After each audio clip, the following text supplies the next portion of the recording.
Thank you for joining us on this edition of the show. On today's Tech Tips, we'll share how to know an email is fake.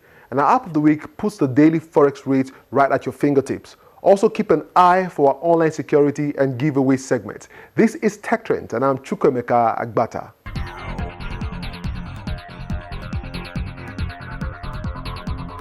In a report released by TradingEconomics.com, Nigeria's unemployment rate rose for the seventh straight quarter to 13.9% in the third quarter of 2016 from 13% in the previous period.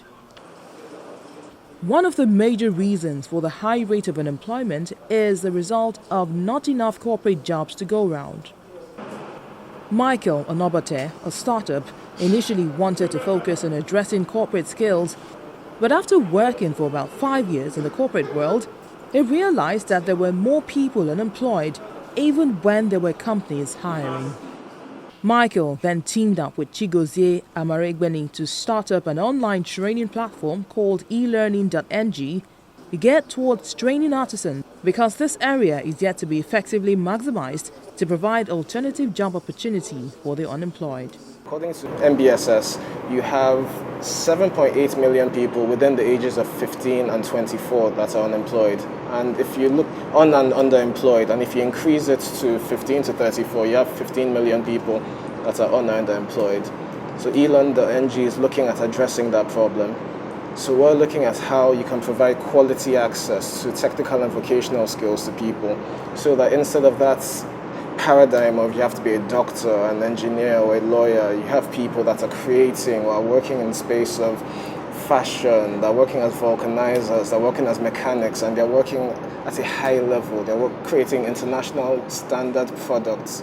That's what we're looking at addressing, providing access to people to this quality education, then providing validation for those skills that they're gaining, then potentially partnering with other bodies and other companies so that we can either create employment opportunities or entrepreneurship support, so that these people can now go out and set up their own companies or employ other people in these areas. Apart from the online courses taken on the platform, users are required to go through a physical session with the instructors to gain a placement. Some of them may have started these other areas as hobbies, but they don't have that rounded education in it. They may know that, okay, if I cut material like this, it's going to come out like that, but they don't understand, okay, so which stitches can I use to improve the quality of my product? How do I work a sewing machine to do something better?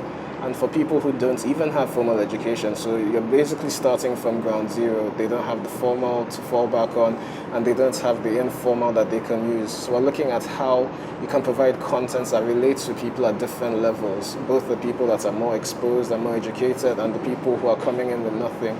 So we're looking at how not only can you accentuate the problem by providing experience for tailors, but also how can you support the people that will become the fashion designers that will employ those tailors. elearning.ng's vision is to reduce unemployment by 5% in the next 5 years. In this residential house in Erbil, northern Iraq, Syrian refugees and displaced Iraqis are learning how to code. These students will be the first to graduate from this pilot boot camp funded by the UN. The people here might be highly educated, but they haven't been able to get jobs, and this is a problem for thousands of people across the region displaced by wars in Iraq and Syria. I studied computer engineering at the University of Damascus. I was in my 4th class, but unfortunately I couldn't complete my studying because of the war. Recorded hopes to give opportunities to people stuck in sprawling refugee camps, teaching them how to build websites and so they can freelance for clients around the world. Jobs may be hard to come by, but an internet connection is not. One of the teachers here, Gabby Jackson, went through the same training in New York to become a developer.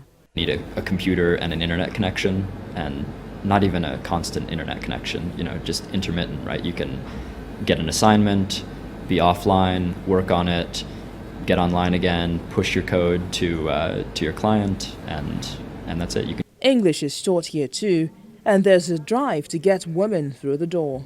At home, it's a friendly environment, and you are going to produce more, and even more for me, I will be with my family. They will not miss me. The program also helps to improve diversity in the tech industry. Companies in Germany, Turkey and Australia are some of the countries snapping up these remote programmers. The students may be a long way from home, learning new languages and culture, but they'll soon all speak the universal language of code. London Science Museum opens the largest ever exhibition of humanoid robots, exploring 500-year history of recreating life through automation. The Thesper robot is the largest collection of humanoid machines ever to go on show, and they go back a long way. The show explores not how, but why. Creators of the robots are fascinated with recreating nature. This clockwork swan has enchanted crowds for 250 years. This monk from 1560 beats his chest in prayer to inspire faith and awe. He still works. The word robot first appeared in 1920, and filmmakers were soon enthralled. From Fritz Lang's Metropolis to the Terminator. But these are the bots that could populate our future.